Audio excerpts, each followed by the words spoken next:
دوستان ببینین آموزش میم کوین. این میم کوین های بخوام بذاریم روی ویدیومون، اول وارد کپکات میشیم. اینجا ویدیومون رو انتخاب میکنیم، ویدیو رو انتخاب میکنیم اینجا و بعد آره اینجا انتخاب میشه.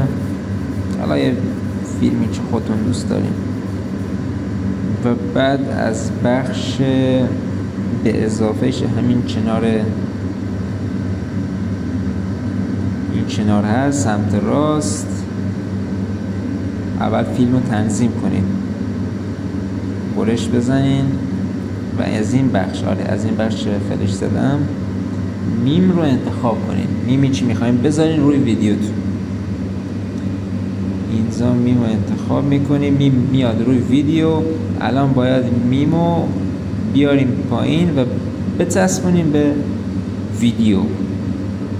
آره از این بخش تراکب، حالا من کپکاتم عربیه، از این بخش میاریم میذاریم روی بخش. آره این بخشی که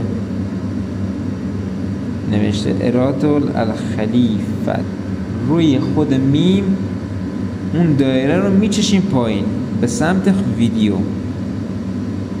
آره میاریم تا تا سبز کاملا از بین بره و اینجا فیلم و ویدیو رو میمو تنظیم میکنیم.